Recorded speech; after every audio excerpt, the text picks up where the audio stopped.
Hello guys, मैंने आप सबके लिए ऑडिट की मार्किंग्स तैयार की है ये इंस्टीट्यूट के मटेरियल से। आप अगर कोई ट्यूशन या फिर कॉन्सेप्ट बुक या फिर अफोर्ड नहीं कर सकते हो तो मैंने ये मार्किंग प्रिपेयर की है अतुल सर के नोट्स के हेल्प से।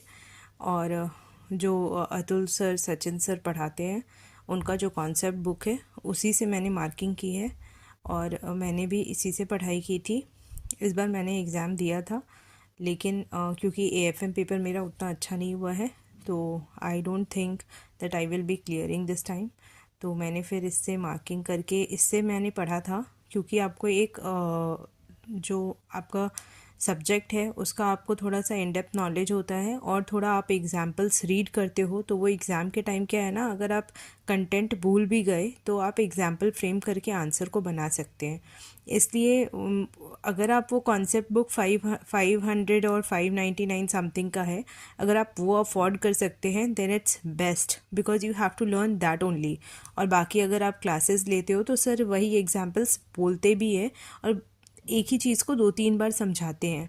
तो अतुल सर मतलब सचिन सर का सीए सचिन अग्रवाल जो AIR 1 CA में पढ़ाते हैं सर, अगर आप उनका वीडियो फॉलो करते हो और उनका अगर आपने क्लासेस ले रखा है तब तो बेस्ट है क्योंकि ज़्यादा क्लासेस भी नहीं है उसमें, 120 आवर्स अराउंड है। और अगर आप सारे क्लासेस कर लेते हो तो वो बेस्ट हो जाता है। लेकिन क्योंकि मैंने सोचा कि इतना अफोर्ड नहीं कर सकते और अगर किसी को हेल्प चाहिए तो आप ये वीडियो रेफ़र कर सकते हैं बिकॉज़ मैं अब धीरे धीरे इसमें मार्किंग्स अपनी अपलोड करूँगी।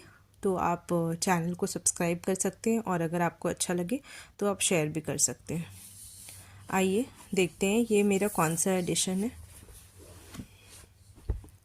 दिस इज़ जुलाई 24 का और मैं इससे ही मार्किंग्स करूँगी क्योंकि मेरे पास यही बुक अवेलेबल है और अभी इंस्टीट्यूट ने कोई नया मटेरियल भी रिलीज़ नहीं किया है तो मैं इससे ही स्टिक करूँगी और अगर कुछ चेंजेस आता है तो वो फिर हम लोग आगे देख लेंगे। तो स्टार्ट करते हैं। चैप्टर 1 है मेरा SQC का, तो मैंने SQC में ही मार्किंग्स की है। अभी तो थोड़ा फ़िलहाल मैं थोड़ा बहुत जस्ट भी देते जाऊँगी आप लोगों को जिससे कि आप लोग को थोड़ा हेल्प हो जाएगा अगर आप फर्स्ट टाइम रीड कर रहे हो तो। अगर आप क्लासेस और बुक ले सकते हो सर की तब तो आप वही लेना, लेकिन अगर आप नहीं ले पा रहे हो या फिर अभी से पढ़ाई स्टार्ट कर रहे हो और सोच रहे हो कि ऑडिट तो लर्न करने की सब्जेक्ट है तो आप ये मार्किंग्स के अकॉर्डिंग बढ़ सकते हो। ये SQC 1 क्या है हमारा, ये ना ओवरऑल इंगेजमेंट में लगता है, सारे फर्म्स में लगता है, ठीक है। ये पर्टिकुलर ऑडिट असाइनमेंट के लिए नहीं है ये, बट फर्म के लिए है, ठीक है। तो ये मार्किंग्स है। SQC 1 requires that the firm should establish a system of quality control designed to provide it with reasonable assurance that the firm and its personnel comply with professional standards and regulatory and legal requirements and that reports issued by the firm or engagement partners are appropriate in the circumstances। ये जो line मैंने highlight की है और अभी आपके लिए मैंने रीड किया है यही आपको लर्न करनी है। और ये जो बाकी मैंने अंडरलाइन नहीं किया है, firm system of quality control consist of policies design to achieve these objectives.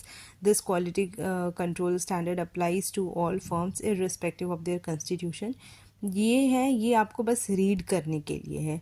Main focus जब भी आप ये चैप्टर खोलोगे तो आपको ये रीड करते करते करते करते लर्न कर लेना है क्योंकि अगर SQC 1 का क्वेश्चन आया तो आपको ये लिखना होगा। और SQC 1 का तो सबसे पहले आप हेडिंग याद कर लोगे कि quality control for firms that perform audit and review of historical financial information and other assurance and related service engagement. ये आपको तो लर्न करना पड़ेगा। और बाकी जो मैंने हाईलाइट किया है ये आप अपने भी बुक में इसी हाईलाइटर से हाईलाइट कर लीजिए ताकि आपको अच्छा रहेगा रेफरेंस के लिए अगर आप इंस्टीट्यूट की मटेरियल ही फॉलो कर रहे हो तो। फिर ये देखिए, ये एक डायग्राम है। ये डायग्राम को आप ये डायग्राम में कुछ नहीं है, ये elements of system of quality control बताते हैं। इस एलिमेंट्स को एलैबोरेट किया गया है नीचे। अब एलैबोरेटेड में ये जो पार्ट है ना, ये पार्ट ये सिर्फ आपको रीड करना है समझने के लिए कि ये जो हेडिंग है leadership responsibilities for quality with in the firm, ये बोलती क्या है, ठीक है। और जो लर्न करने का पार्ट है ये देखिए, ये जो लर्न करने का पार्ट है, अब सर के बुक में क्या है कि जो हमें लर्न करना होता है ना वो हाईलाइटेड होता है दूसरे कलर से, ठीक है। तो या फिर बोल्ड होता है, आई थिंक हाईलाइटेड ही होता है वो। देखिए मैं कॉन्फिडेंशियल रीजन के वजह से मैं सर का बुक तो आपको नहीं दिखा सकती, नोट्स शेयर कर सकती हूँ बिकॉज़ वो सर की प्रॉपर्टी है।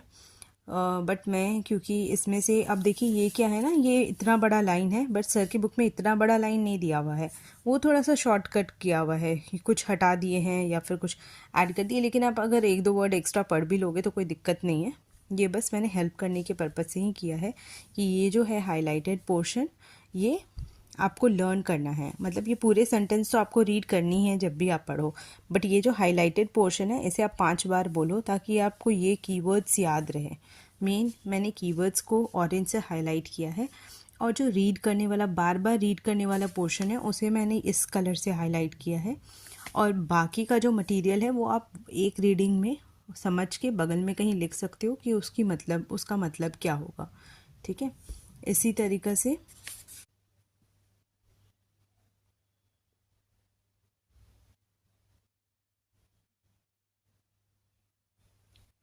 कि आप मार्किंग्स करते जाइए। ये बगल में है ना, ये मैंने ये भी लिख दिया है याद करने के लिए निमोनिक्स।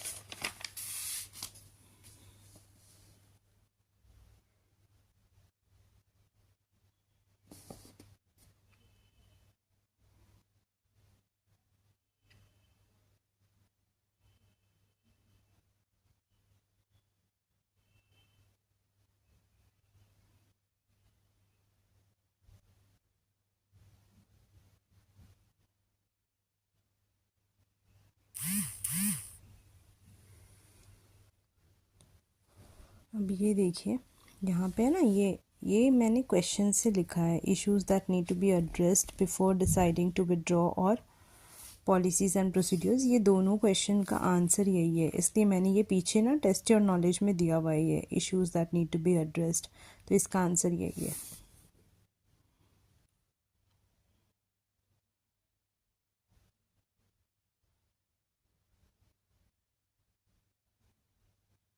जब आप रीड करो ना बुक तो एक बार ये टेस्ट योर अंडरस्टैंडिंग भी रीड करते जाना, कभी कभी इससे ही क्वेश्चन फ्रेम हो जाती है।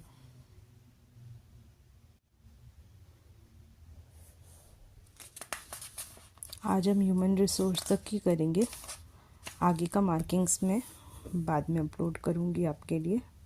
अब डेली एक वीडियो आता जाएगा। Thank you for watching. If you like the video do share and subscribe. Thank you. And if any queries then please आप कमेंट बॉक्स पे लिख दीजिएगा, मैं आपसे टेलीग्राम या फिर इंस्टाग्राम में रिप्लाई कर दूँगी आपको। Thank you so much.